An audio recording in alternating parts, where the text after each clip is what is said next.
The fifth principle is the solution, and it has, like all the other principles before it, 4 steps to it. The first one is education, and 2,500 years ago, Buddha said that all misery comes from ignorance.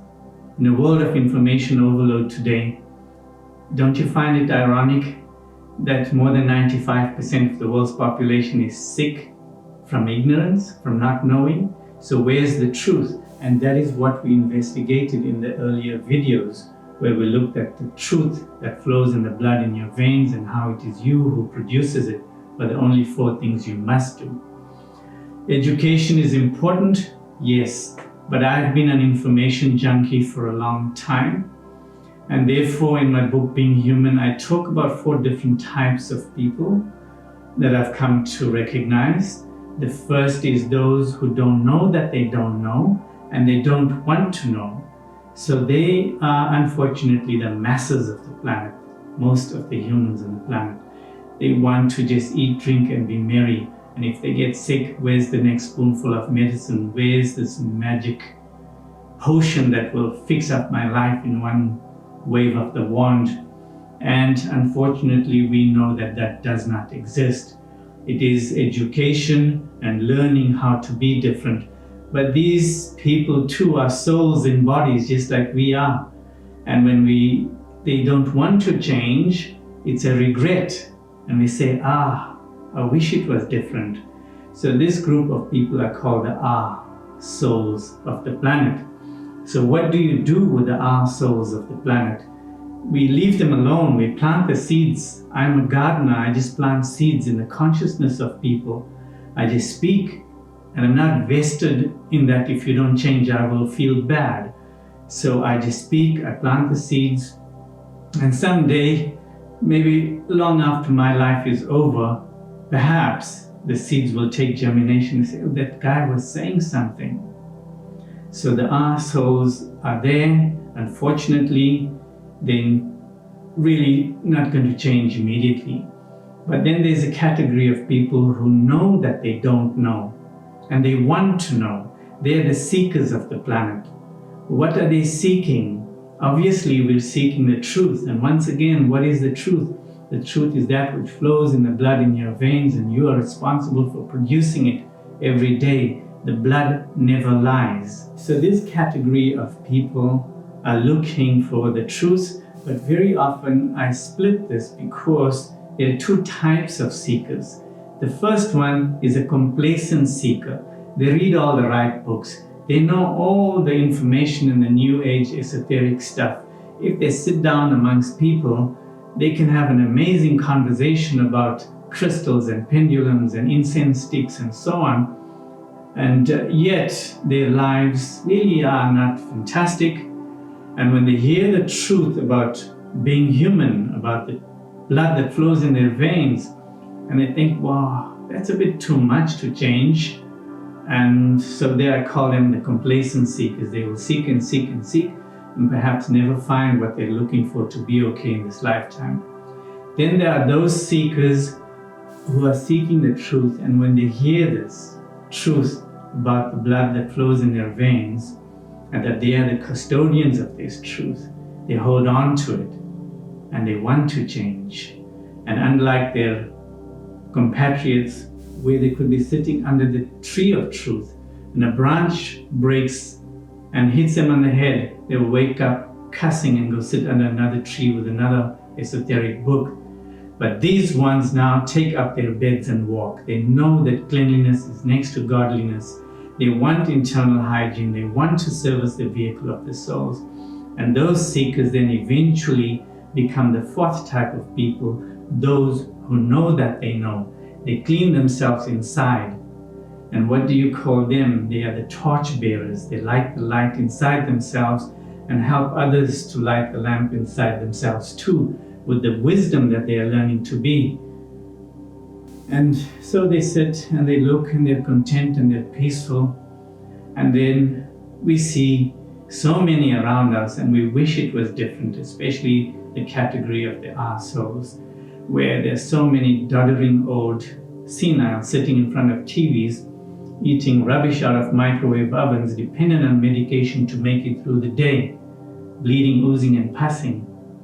So it's your call. What would you want to learn? Get out of the jungle and take care of self. When you count from you as number one, it's not selfish, it's self-full. When you take care of yourself, then you can step across and say, how can I help you? Or else it's like the blind leading the blind. So education then in this respect for me is about learning the principles of being human. Many people on the planet are religious, and being human is universal, it's spiritual, so it makes a great addendum to any religious person. So no matter whether it's a Hindu, Muslim, Christian, or whoever it is, the pain of high blood pressure, cancer, diabetes is the same across the board. So this will suit anybody, even if he's an atheist and I'm using the word God. It is fine to understand how to do these 4 things according to the Creator 1 + 2. Colon therapy is the second thing that I talk about at our center. It is the grossest part of our work, but it is the most noble treatment on the planet for me. We are all praying to be delivered to the light, and this is the literal creation of light where darkness exists. All life begins here, and all death begins here too. When there's a congestion in here and it spills into your bloodstream, and if the center of the wheel is not good, the spokes don't turn too well. So get this right. And the fastest way I discovered was through a colonic. When I first did it, it took me 6 months of somebody trying to get me to do it because they knew of my problems. And this friend said, you should do this. And I thought, I'm not doing it. I'm not sticking a pipe in my bum and trying to do funny things like that. But eventually, because of my arthritis and my bloated abdomen and my psoriasis throughout my body and the thick lens glasses I used to peer through and hunched over with bronchial problems, appendix bursting at 25 as I was being wheeled into surgery, I thought, okay, let's give it a try. After my first colonic, I thought, thank you, God, my search is over. How can anybody's body be okay with all this rubbish lying inside it? I've taken all the alternate modalities I studied, from backpacking for 3 years to different parts of the world and learning about different things, and just made it very simple into these principles that I speak to you about. But colonic became a necessary part of my life and still is, because I live in a toxic world. I need to service the vehicle of the soul. You cannot service once your car and drive for 10 years and think it's going to be okay. The body is no different. So I do a 7-day fasting and colonic every 3 months. At 65, I'm planning the next 55 years to get to 120. And so far, I feel great. The only time I get a bit of a shock is when I look in the mirror and I think, who put this old man's head on this body? Because everything else I do in this life, I do as if I am 25 again. Generally the 7-day, and I have people coming to do a 30-day treatment, a 14-day or a 21-day, but 7 days seems to be the most popular because of time issues. We have rooms where people stay over and they fast for 7 days on fruit juices, vegetable juices, which we make up in our kitchen. During that time, they're bringing in nutrition without creating waste. Initially, when I first started, we did 7 days of water only, and it was fantastic. It was very hard for me, but it was fantastic. The benefits of it were fantastic. But people find it too hard to do nowadays, so we've changed it to fruit and fruit juices and so on. So while there's no waste coming in, we bring in water consecutive days. When people stay over, we do it in the morning and the afternoon, together with ozone therapy, lymph drainage massage, and insufflation, where we bring ozone into the ear canal, so we break down plaque in this area. And the reason why consecutive days is because this is pretty twisted and gnarled up inside, and it's lazy, so the water has to come in and straighten up the colon. And we do a system where it's gravitationally fed, where water is not pumped in by a machine. So it comes in and your colon is in charge. It actually expands the colon and immediately wants to contract. and you're lying on an apparatus which makes it very simple to expel it into the toilet. It's a very gentle procedure. It's a prayer. I tell people, go in there and thank God for the opportunity to clean the temple of the soul. So you lie on this contraption and the water in, water out. It's just a dance. It's a rhythm, and you allow it to happen. And then when you get up from there, it's the stuff you don't want to walk around, that you leave behind. And it's quite fascinating. Most people, for the first time, who are so scared, walk out of there feeling fantastic and think, where is all this rubbish coming from? It's the most frequent question I get asked at our center. Where is it coming from? And of course, the answer is from where it is now. So the reason for 7 consecutive days is because if you have a greater need to detox your body, if you just did one colonic, it's like a minor service for the motor vehicle.